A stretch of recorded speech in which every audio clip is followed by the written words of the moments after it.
everyone, I'm Ari here with Rachel, and we're your hosts for the Merry Writer podcast. This week we're on episode 271, and we're asking, who is John DeDakis? Before we start, if you enjoy the show, consider checking out our coffee page. You can follow the page for free as we have plenty of freebies for all. If you're feeling generous, you can become a Merry Writer for $2 a month. You'll help keep the show going and also have access to bonus episodes and exclusive shop items. If that's not your style but you still enjoy the podcast, then please subscribe wherever you're listening if you haven't already. In the meantime, please help us welcome John DeDakis to the show. Thank you so much for joining us. It's lovely to meet you. Would you like to introduce yourself to our listeners and share a little bit about your writing background? Hi, Rachel and Ari. I'm John DeDakis. I'm coming to you from Baltimore. Let's see. I grew up in Wisconsin, was a journalist for 45 years, 25 of them at CNN. The last 7 as one of Wolf Blitzer's editors on The Situation Room. I started writing fiction probably in about 1995 because I'd been a reporter and a writer, but when they made me an editor, that was tedious. It was fault finding, and I needed a creative outlet. The first novel I wrote took 10 years to get the agent that I've got. It went through 14 major revisions. She's the 39th agent that I queried, but I feel I got better as a writer as I went. And so now, 20 years later, I've got 6 mystery suspense thriller novels traditionally published. And the most recent one, Enemies Domestic, is starting to win some awards. So things are going well. And I retired from CNN 12 years ago. I should have retired probably 10 years before that. And so now I'm happily retired, but I'm busier than ever as a manuscript editor, writing coach, writing teacher, all of that. Wow, that sounds like you have a very busy life. It's exhausting, right? Is it more exhausting than being a reporter? No, it's energizing. I'm enjoying it a lot because I get to pretty much set my own agenda as opposed to being at the whim of the news cycle. That's true. Although if you are traditionally published, I'm assuming you've got like deadlines that you have to stick to. Not really. It's a small indie house, and I don't have to, I'm not writing under a deadline, where I've got friends who have, multi-book contracts and have to turn out a book every 9 months. That wouldn't be fun for me. I like to take my time, and the variety of my day-to-day life makes life interesting.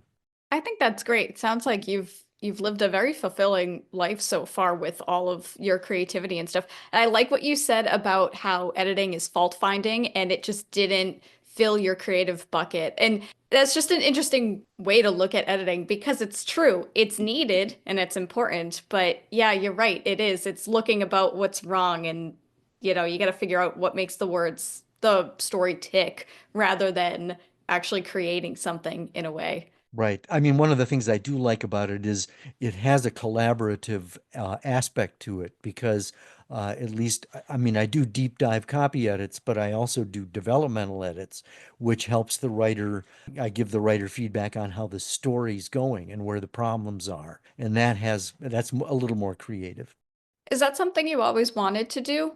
No, Like, did you always want to be a journalist or did you just no. like see where life took you? For the longest time, my dad was a lawyer, and so he and I were going to go into practice together, and then I was going to use the law as a stepping stone to get into politics. And if my career trajectory had turned out the way I had intended, I would have been the guy sworn in on the Capitol steps in 2008. But for the good of the country, I decided to go in a different direction, and journalism seemed to be a good fit.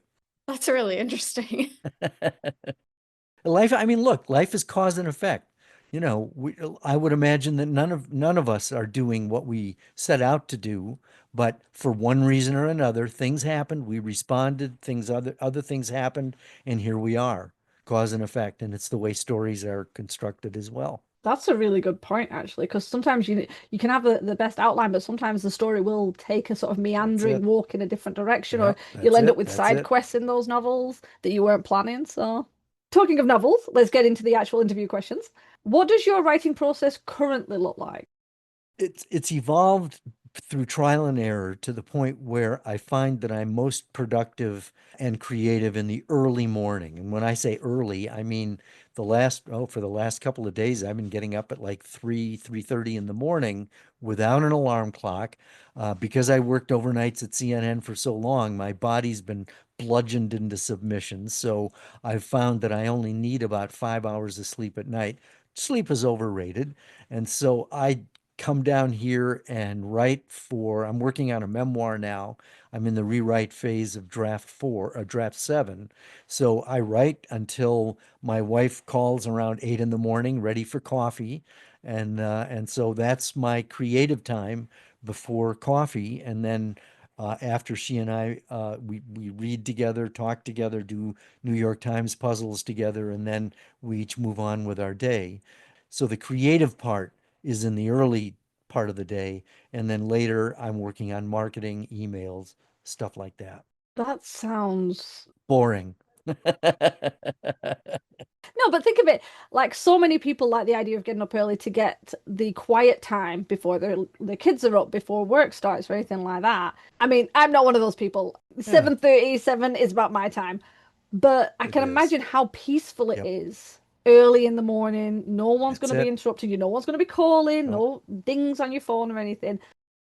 But the idea you did that before coffee, like how can you function without? Well, no, I take that. I should amend that because I do have coffee. That's the very first thing.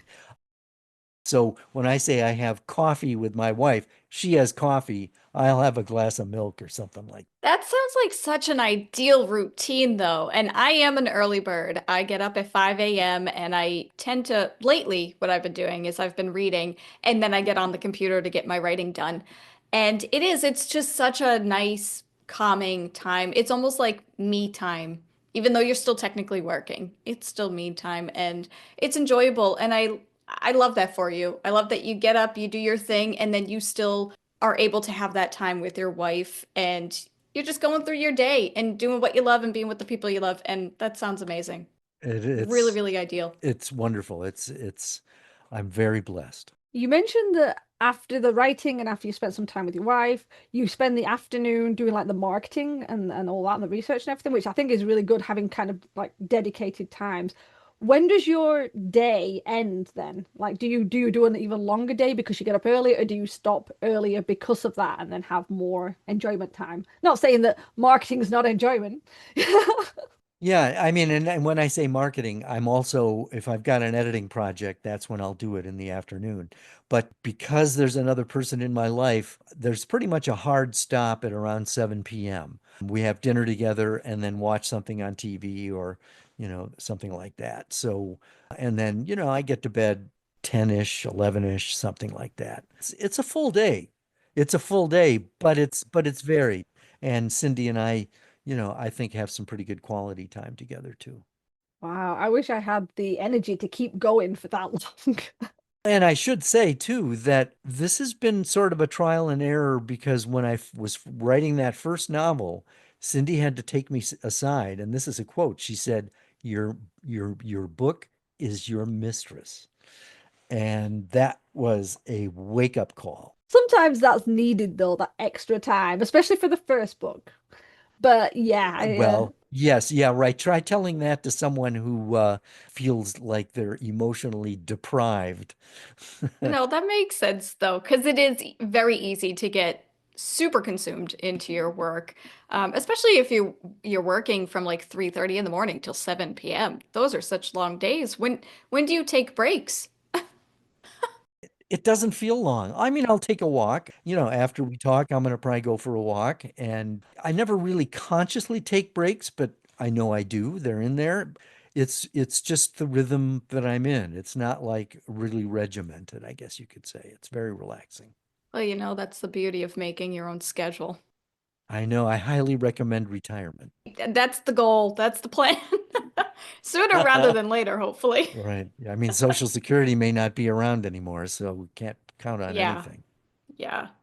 Oh, but hey, you mentioned earlier that you write mystery thrillers. So why were you drawn to this genre? I wasn't. I just wanted to get a book published. I really, Rachel, I didn't even know what my genre was until probably the eighth draft of the first book, Fast Track. I was getting rejected, and I went to a book club that met in our neighborhood in Atlanta where we lived at the time. And I write as a young woman in her 20s, and 25 women let me sit in on their critique of the manuscript. And as I listened to how they were taking apart the book, I realized that I had three subplots that I didn't need.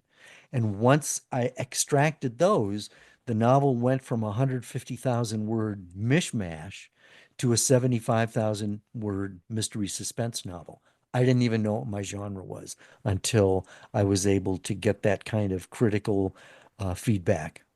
Oh, that's fascinating. And but it makes sense though. I feel like a lot of writers, especially when they're first starting out, tend to stumble upon their preferred genre or whatever genre works best for their writing style. Right. Because the same thing happened to me. I never once thought I would write mysteries. I always thought I'd be a fantasy writer, and then that ship sailed, and I stumbled upon mystery writing.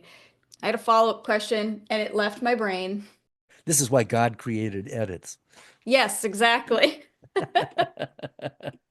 Oh, shoot. What was I going to say?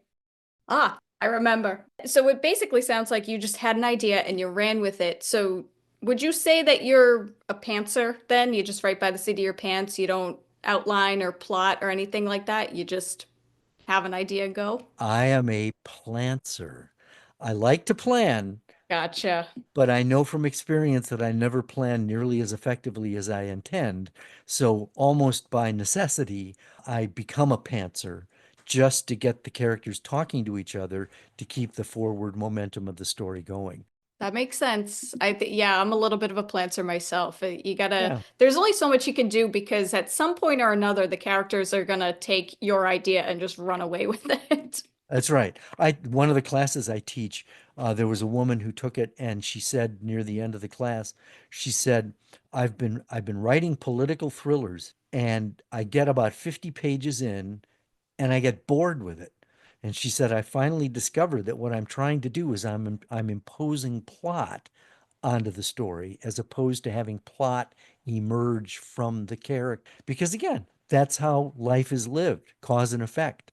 We create our own stories in essence. Sure, things happen to us, but we need to improvise and respond, and that's how we live life, that's how we create stories, that's how plot emerges. That is a really good point. And I also have an extra question. You mentioned how obviously you'd been getting rejected, and then you had the sit-in with the critique group, which, by the way, what a great idea. And the fact that my manuscript is currently at 139,000 and growing, I feel like maybe I need to do that because I've probably got some subplots in there that shouldn't be.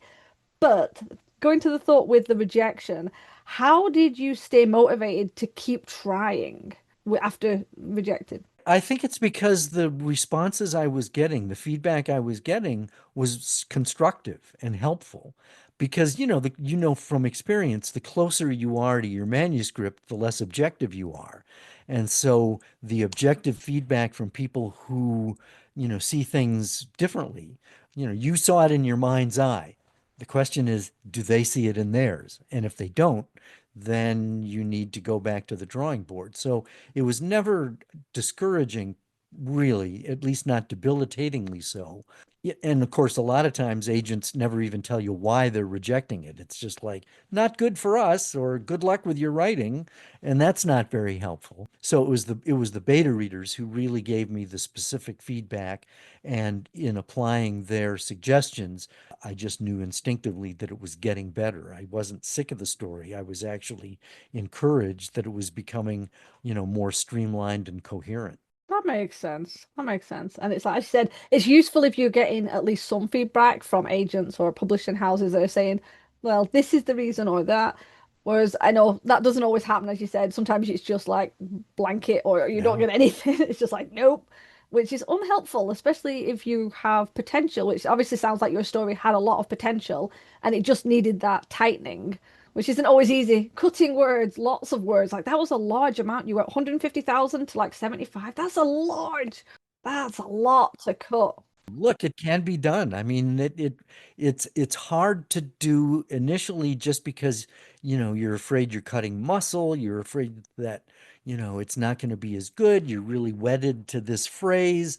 And yet, if you can be ruthless with yourself, when you read it through again, you realize, oh, I didn't really need that part. It's now reading more efficient. I mean, I'm literally in the middle of my fifth draft edit, and it's the first time I've actually started cutting more things out rather than just tweaking or worse, adding. I've been adding things and I've actually started to cut things, but it's not easy. It does hurt a little bit. It's excruciating. It's excruciating. Yeah. But this is exactly why the community and networking is so important, despite most Yes. of us being introverts. Yeah, but that's an excellent observation because, writing is so solitary. And coupled with that, we're either shy, introverted, or both. And so it's so easy to be siloed and in your bubble and in your head. And I think that what made the difference for me was going to writers' conferences, being around other writers, learning from people who had been published, meeting agents. That's where I met my agent at a writers' conference. So, taking that risk of getting out of your comfort zone, I think is critical to becoming a better writer, getting published, getting better, getting known.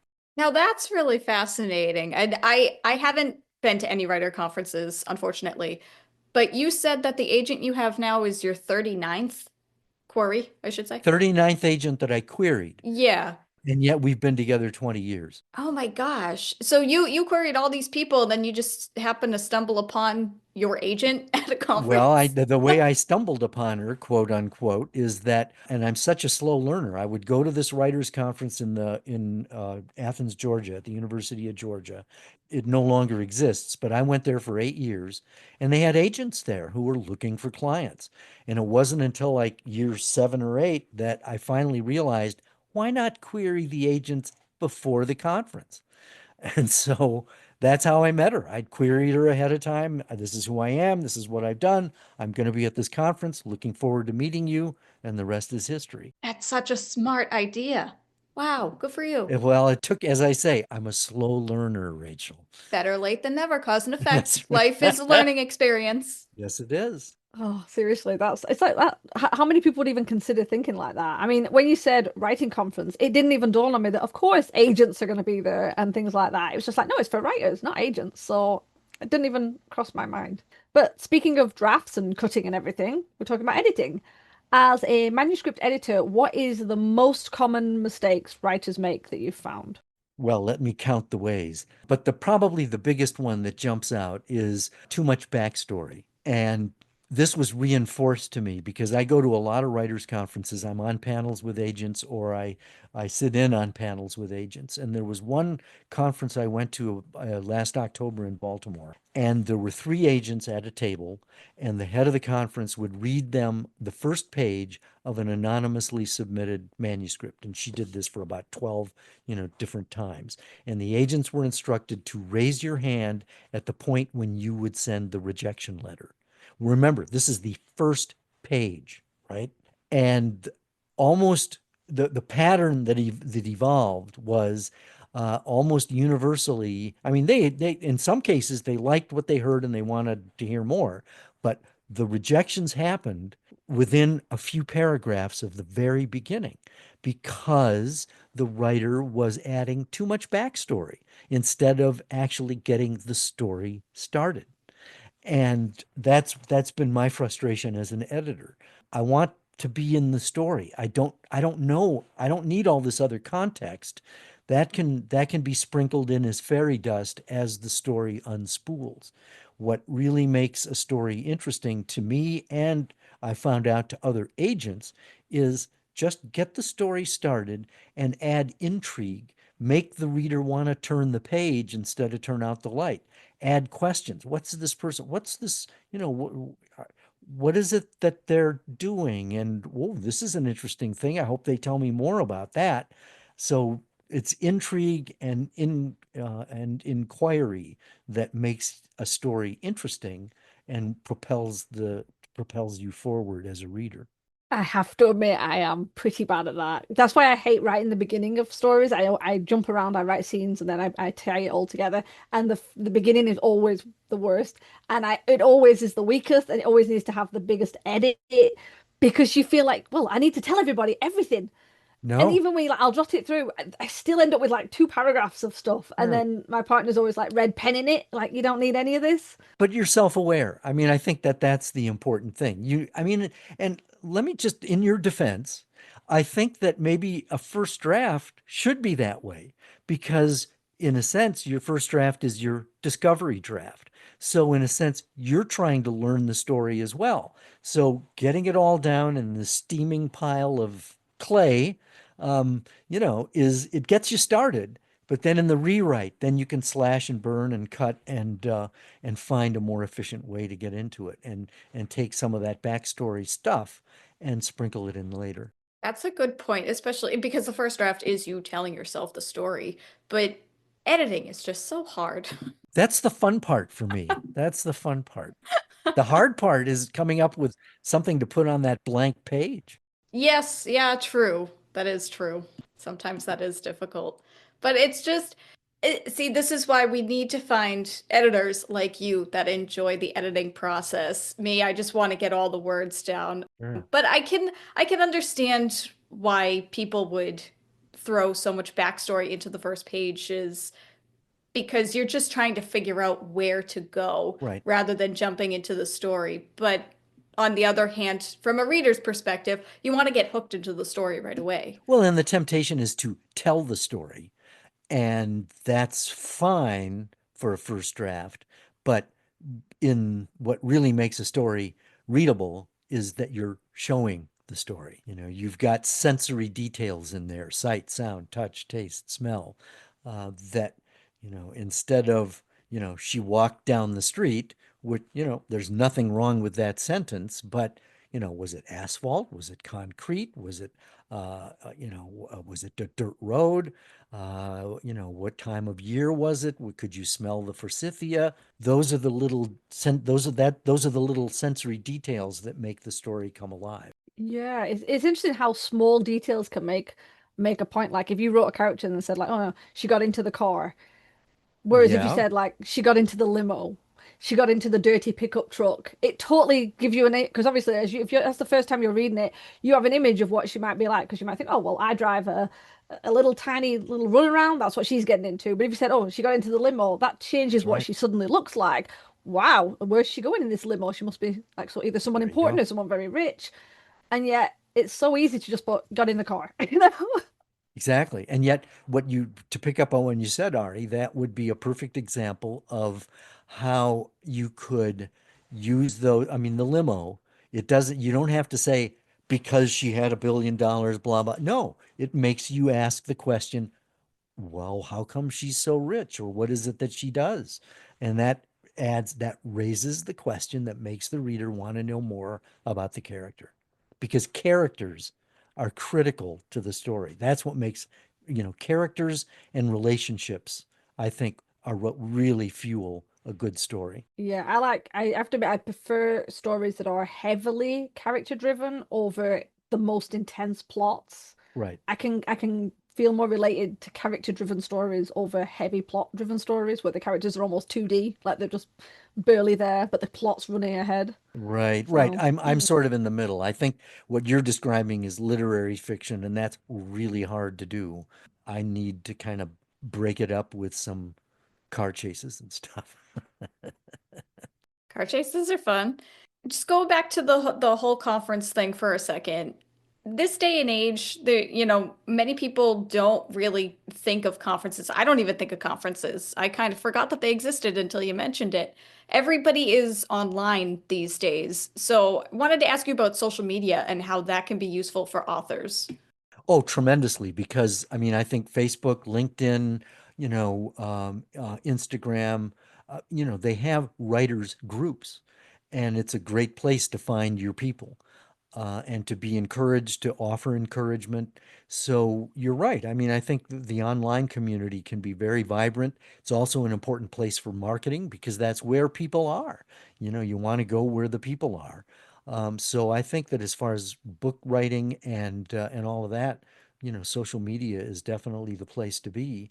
But it's not the only place. I think there's, and I, well, I should, let me just add one thing. I do a lot of teaching online because there are literary centers like the Muse in Norfolk, Virginia, the Loft in Minneapolis, the Writers Center in Bethesda, Maryland, Hugo House in Seattle. There are a lot of literary centers where you can teach online, which I do, or you can go to take a writer's class, and you can be anywhere. You can be in your jammies, you can be wherever you are in the world and learn the craft online as well. But there's a lot to be said for going to a writers conference, and they're all over. They're all over. There's probably one not far from where you are. That's true. I'll definitely have to look into that because I really do like how you used I mean, emailing technically isn't social media, but it's still online. So I like how you queried the agent first just to get your name out there so that when you introduced yourself in person, the agent was like, oh, you sound familiar. This name rings a bell. And so I really enjoyed that you used the internet and also in person, like together. Right, right. And that's daunting if I could describe myself as a shy extrovert with introvert tendencies. I mean, I'm an ambivert. I'm all over the place. And it's especially daunting for someone who's an introvert. I mean, I've been married coming up on 47 years, and it wasn't until Cindy and I were married about 40 years that I realized, because she told me, that she's an introvert. It's like, well, you talk to me, but she's described it as being an introvert. It's not the same as being shy. Being an introvert is exhausting. And so, some people just feel drained at a writers conference. And I think the way you make it work is you build in some regeneration time. And yet at the same time, there's my daughter is a very extroverted person, so she's energized by something like this. And it just depends. But it's the shy people for whom these can be especially scary, because I think fear is part of the writing process. We haven't really, gotten into that, but it occurs to me that fear of being around other people, of feeling like don't know what you're doing, like you're going to ask a dumb question, or fear that your writing is not going to be acceptable, to an agent. I mean, fear can be crippling. It can be even crippling when you sit down with that blank screen and decide, should it be first person or should it be third person? And immediately you've got writer's block because you're paralyzed because you're afraid of making a mistake. Yeah, that almost ties into like perfectionism. It's like it has to be right. It has to be the best. It has to be good before I can share it with anyone, before I can talk about it, before I can go to a conference. It's like I must have to publish 4 books before they'll let me into a conference because these Right. people are going to be so much better. And as a intense introvert, I have to admit, social media was quite good because you Sure. haven't got that surrounded by people and you can stop it at any time. Yep. You can go online, you can chat to people, you can reach out. I mean, it's one of the good things about having the podcast is it's actually easier because we have a reason to reach out to people and say, "Hey, do you want to be on a podcast?" Sure. Whereas if you wanted to sort of meet your tribe as it was, it's harder. Especially, I mean, I would have found it a lot harder to reach out to people randomly and just go, "Hi, I'm a writer. Do you want to talk?" Right. It Yeah. just wouldn't have worked. Sure. It's scary. It's one of those things that I think if I were ever to go to a writers' conference in person, my first time being there, I probably would just observe. I'd walk around, go stand in a corner for a few minutes, and just watch what other Sure. people are doing. Maybe sit in on a couple of panels, but I Oh, hell probably yeah. would not talk to anybody, and I would have to bring my sister along with me because there's no way Sure. I'm ever doing that by myself. Yeah, and that's fine. I think that's actually a very good strategy. You will probably find, though, that someone will talk to you and bring you out of your shell. I mean, but I think your strategy is a wise one because you can learn so much just by letting it wash over you. No, I can agree with that. Do you have any advice for writers who are shy about promoting themselves out of curiosity? Boy, I don't know if I've ever been asked the question quite that way before. I feel stumped. I would say that confidence comes by doing something that frightens you.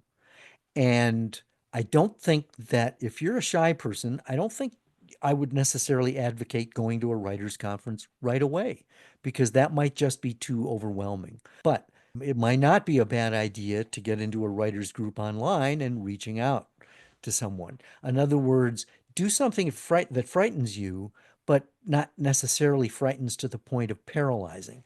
The main advice I would give is that whenever you're facing your fear, don't wait until you're confident because confidence is a byproduct.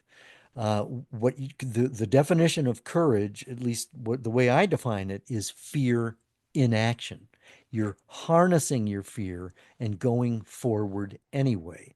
And what you discover is that it wasn't nearly as bad as that you thought it would be. And so that's what, once you send that first query letter and you find out that the world didn't blow up, it makes it easier to do it the next time. So I think that confidence comes by taking small steps, are basically steps of courage that give you confidence to take other steps. It's a one step at a time kind of thing. I have no notes. That was great. Thank you. Thank you. I have an extra question. Oh my. Since we're talking about, well, we were talking about social media, is there one specific platform that you found the most useful in your marketing or even just like connecting with other writers?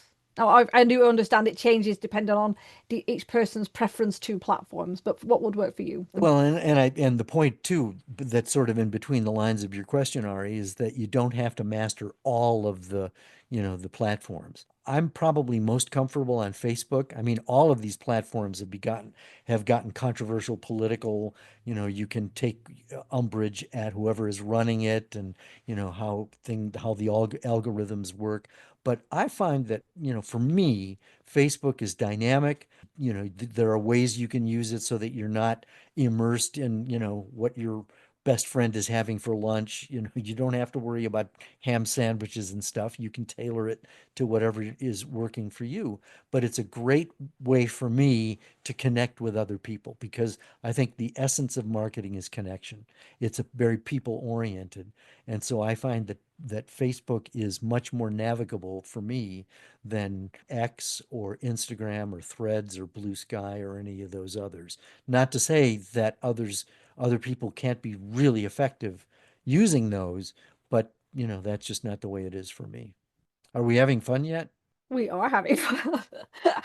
I'm just trying to figure out how to segue nicely into the next question because I don't feel it ties in. So I'm just going to say, segue, next question. Based on your experience, what is the biggest obstacle that faces a person who has the desire to write a book? Well, I think fear is it, and lack of confidence, and maybe imposter syndrome, or maybe feeling overwhelmed, or discouraged. Often, the person who's a writer has an idea, probably has a gazillion ideas, and they won't let them go. And so, desire to write is embedded there, and so that's just there, as opposed to someone who sort of goes, yeah, maybe I'll write someday. Well, that's not really highly motivating. And so if you're the kind of person who, wakes up from a nap with this idea that has just landed whole in your lap, often people will write white hot, they've got this great idea and they'll get about 50 pages in and they'll stop because they've hit the wall. They haven't thought it through carefully enough and they get discouraged and put it aside and think, well, I got this great idea, but I suck as a writer. And so, the world is better off if I don't do it. And no, if there's a story that's really bubbling up and you're still having trouble grasping it or getting it onto the page effectively, my advice is write. Go to conferences, read books, get into writers groups, whatever it takes to make your craft better. But the key to writing a book is to write. And yet I have procrastination nailed. And that's fine because if you're thinking about your story, that's writing too. If you're ruminating, you're writing. You don't have to always be moving your fingers to be a writer, but eventually you got to write. Eventually, yes. But that is Eventually. not today. I gotta agree with you on that one though, because most recently I started timing myself and I just wanted to work on my stories for 20 minutes a day. I used to have a word count goal and then I would get stuck. And on the days that I wrote, but I didn't reach that goal, I would get upset with myself that I didn't accomplish anything during the day, yada, yada, yada. And I just sort of switched my mindset and just said, if I just sit down for 20 minutes and I think about my book, or even if I Yeah, get one sentence down or I don't, but I just have a general idea of where to go next, then I'm getting myself back into the routine of writing. And I think that shift in mindset helps a lot. And what you said about just thinking about your writing is still writing. And yeah, there comes a point where you do have to write actual words. But I think if you start slow and just build yourself up to it, I think that can help a lot. absolutely. Yeah, I couldn't agree more. I think also the part about ruminating, I think sometimes people kind of get into the idea that they have to come up with their idea, they have to do their outline, and then they have to write everything. And even a really well scripted outline can go wrong, or you could think, oh, it's actually there's this plot hole I missed. I actually like that kind of brainstorming, ruminating times where you just sit there, you got a pad and pen, because I like to do it analog, and I will just scribble out a million questions. Why does this happen? Where is this? Why is that person there? How did they get there? Oh, And excellent. then you try and answer them. And then Yeah. as you answer them, it might bring up more questions, or it might bring up more ideas for like a little subplot or even a spin-off for later. You put that in the later pile. Oh, I like that, Ari. I can use that in my writing classes. I mean, the idea of asking a lot of questions of your character and of your story. And Rachel, Oh, that's yes, that's the thing. I want to go back to something Rachel just said too, about having, a sort of a deadline or a quota. For me, that doesn't work because because if I have a deadline or a goal and I blow through it and miss it, that's when you start feeling bad about yourself. I think that having that kind of a goal or a quota can be a trap. Oh, no, I totally agree. And it took me years to figure that one out. I'm sad to say, but I guess better late than never, right? Exactly. I mean, life is trial and error. Yeah. And I think, just with the whole obstacles for people wanting to write a book, there's a lot of negativity around writing books and just art in Yeah. general because it's quote unquote not a real job. And I Yeah. feel like that's something else too that kind of gets people stuck when they start a project and they don't feel confident to talk about it because they don't know if people are going to be supportive about it or not. Well, and you can't please everybody. So that's actually being realistic because not everyone is going to think you've written a great book. Not everyone is going to care. And so you just have to accept that that's part of reality. But what's surprising to me is, there have been doors that have opened to me that I never knew existed because I've written. And there are people who I've never met who like my books. Who knew? But I wouldn't have known if I hadn't, taken the risk, gotten it out there, gotten it written, and let people know that it was there. And that was sort of part of the marketing thing because it was, no one ever tells you that when you write a book, that's not the end of it. Getting published is just the beginning because, even if you get a publishing contract at a big five publishing house, you're still going to have to do most of the marketing, which isn't fair, but that's life. And I discovered that I kind of liked that because it was, being able to connect with other people. And I was able to do it in a way that was comfortable. I didn't have to grab people by the lapels and convince them to buy my book. Selling or marketing is not selling, it's telling. All you're doing is just finding different people to tell that you've written a book. That's it. Oh, I got to keep that one in mind. You're giving a lot of great advice. Thank you so much. Thank you.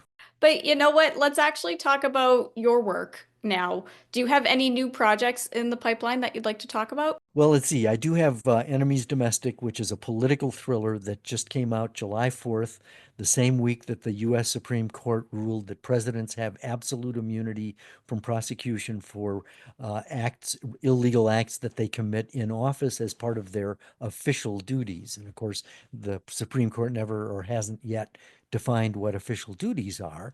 But as it turns out, my protagonist is White House press secretary, pregnant, ambivalent about becoming pregnant. Abortion is a crime, and a dictator becomes president.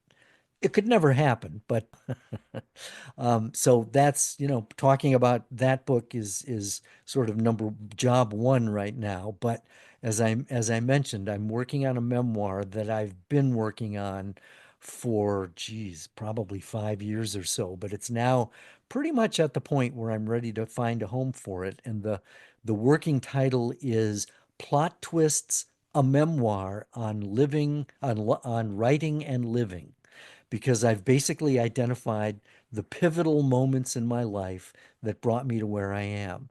And so writing is a big part of that. Grief is a part of that. That's grief and loss and pain. That's part of life. We all have it.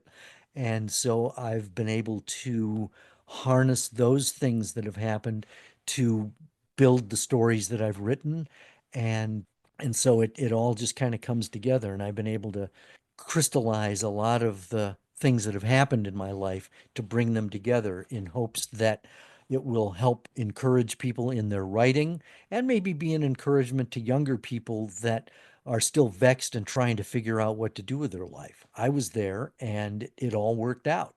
So I'm hoping that I've got something, a legacy to leave behind. Not that I intend to leave anytime soon. Well, I was just going to say that's really inspiring. And honestly, this episode has been pretty inspiring and motivating for me. So I imagine your memoir will translate well on paper and do the same. Bless you. I hope so. Just asking a question, it's like, 'cause obviously you've been writing fiction. How difficult was it to write a non-fiction? Now, I appreciate it's a memoir, so it's not like a craft book. It's about your life and your experiences.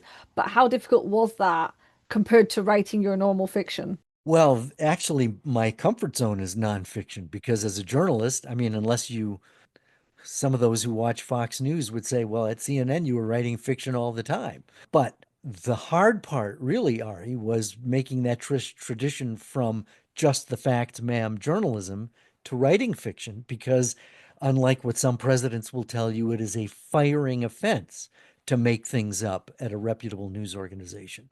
So it was really hard to give myself permission to just make it up. But once I did, it was very freeing. So in essence, writing nonfiction I find easier because you don't have to make up the facts. You just have to kind of craft them into, something that's relatable and interesting to read, as opposed to trying to come up with something out of whole cloth. That's hard. True, but I'm assuming a memoir still has like a story in Oh, its yeah. own way Oh, because yeah. it's your It's story my story. and that. So it Sure. is your it's your story. And it's got, it's in three parts. It's got it's sort of like a three-act structure. Yeah, good storytelling has good structure, whether it's a novel, whether it's nonfiction. And I think that when you look back at your life, you can probably come up with some structure as well, even though it seems like a chaotic mishmash when we're in the middle of it. It's like flying on instruments in a storm. It's one of those things where I think we've had somebody else on who did one of their memoirs. I can't remember who it was. We may have to go back and look. But it's one of those things where you don't always have memories of everything until you start digging back into your life. You start looking at photos, you start talking to family members, because obviously our memories are a little fluid. They fade around the edges, they get twisted a little bit, just naturally. And I assume there was like some form of like research into yourself Oh, I almost. mean, I keep a journal. I've been journaling since I was about 10 years old. And so I've got, tons of boxes of journals. And so, I was able to go back and it's true. You forget a lot of things. And so the journals were really helpful in reminding me of stuff and then sharing the different chapters with different people who are involved, to get their perspective. So, yeah, you learn a lot by, the research process as well. And and memory is a fleeting and imprecise kind of thing as well. I really do enjoy that for a project though, and I think that's so nice that you've been journaling since you were 10 years old. I mean, I've tried journaling and I go back and forth with it and I fall out of line with it, but I don't know. I just really like that. That's so nice. Thank you. Well, and it actually is no matter if I've got a writing project or whatever, I journal every morning first thing, in the pre-dawn hours. And it's basically and it's I'm a journalist, so it's easy to do because what I'm ending up doing is I'm looking back at the day before. And it's many times it's just the facts, how did the day go? What did I do? But then usually there is something that prompts me to ask, well, why did I do that? Why did I feel that way? This is making me think about that. And so usually there are at least a couple of paragraphs that are a bit more introspective, but it's basically a life observed. And I think for me, and journaling is not for everyone, and I get that, but for me, it's keeping the pen moving, it's writing, it's automatic writing. I'm not even writing to be fancy. And in many cases, I'll probably never go back and look at those, but it's getting it down because for me, the act of writing helps crystallize my thinking. Again, I have no notes. That's great. You're coming up, you're saying all these like wonderful things, and you're really making me think about myself. Well, because we should think about ourselves. We need to be self-aware because I think that that makes the difference between just sleepwalking through life and walking through life purposefully. And I think, as you said, with the journaling, not only has it been really helpful with the memoirs, like being able to look back at your old thoughts and everything, but the idea of introspection, I think a lot of people miss that. We either rushing through life or you get to a certain point where your days are very similar, so you don't really think about this, even like the small wins, the big wins. It can feel like everything is exactly the same. But if you do take the time to journal and do that looking back over just that single day, a little bit of introspection, that's where you can be like, oh yeah, that happened. Because I have found in the past that things do kind of just blur, especially if your days are very similar. You get up, you go to work, you come back, you see the kids, da da da, anything like that. It's just like it feels this constant role of, I'm not going to say monotony, because that sounds really mean, but our lives can be quite structured in the same old way. And I think introspection, whether you journal or not, or whether you just take those moments every week and just think back about things, I think that's really important. And I think a lot of people don't do that. Absolutely. And yet I think also as writers, I think part of the creative process is a bit of introspection. It's almost spooky. And you probably know this from your own writing, that as soon as you start to get your characters talking to each other, you've tapped into your subconscious. It's like dipping a straw. Writing is like dipping a straw into your subconscious. You ask a question like, why do you feel this way? Or why are you doing this? And the characters start to talk, and it's just like it's coming through your fingers like a liquid through a straw onto the page. And so writing, I think, can be a very profound way of tapping into your subconscious. And it's definitely a good way, I've personally found, for dealing as an outlet for especially intense emotional issues, like you mentioned grief before, or if you're struggling with overwhelm or anything like that. It's nice to be able to put it on the page. You kind of, oh, my character's going to live through this. There you go. There you go. It's like Absolutely. self-therapy. Yeah, I think so. John, it has been absolutely brilliant. I think we're going to be listening back to this while I'm editing it. I'm going to be making all the notes of all the like insights and ideas because it has been really good listening. We have one extra secret question, although I feel like you've probably already answered this. Okay? Coffee or tea? Coffee. Oh, You didn't even have to think about it. we're trying to run a poll, and I think I'm losing. You're Yeah. losing. You're losing. Yeah. Thank you. Appreciate it. Yeah. This has been fun, guys. See, this is the problem. Too many American guests because you all drink coffee. This is a problem. Exactly. But I try to keep it to just one cup. How's that? That's okay. better than Do you me. drink tea at all? I have drunk tea, but I don't like it that much. It doesn't have the kick. No, it can be quite astringent. Not many people are into that. But you know what? I think if I lived over there, I would probably have tea more because I think that's the sociability of it. That's part of the tradition, tea and biscuits. Exactly. Exactly. Tea and biscuits, tea and scones, tea and crackers, There you go. it goes with everything. You're making It me goes with hungry. everything. You're making me hungry. Well, as I said, it's been an absolute pleasure having you on the show. Before we go, please would you let our listeners know where they can find you, where they can check out your work, share some links and your website details and any information about the books that you write? Throw it out at us. Okay. Well, let's see. I've written 6 mystery suspense thriller novels. It's a series, but you don't have to read them in order. I've written them so that you can read them out of order and not be discouraged or feel like you're missing anything. My name is John DeDakis, and that's the name of my website, johndedakis.com. I'll spell it because it's that tricky Greek name. John is John. That's easy. DeDakis is D-E-D. That's D as in dog, D as in dog, A-K-I-S as in Sam.com. There are thumbnails about all my books. My classes that I teach are on the events page. Satisfied customers and clients have posted praise. You can get to me through my website. There's a portal where you can send an email to me. So that's the best way to go, johndedakis.com. That is brilliant. Thank you so much for joining us on the podcast. All of John's links will be put in the description below, so do obviously go and check out his work. We will now turn it over to you guys. Do give John a shout out in the comments and feel free to ask more questions.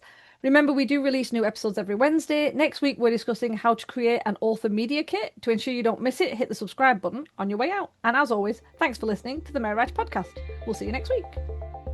This podcast is brought to you by Buying Books We Never Have Enough. The music, titled Inspired, is by Kevin MacLeod, licensed under Creative Commons 4.0.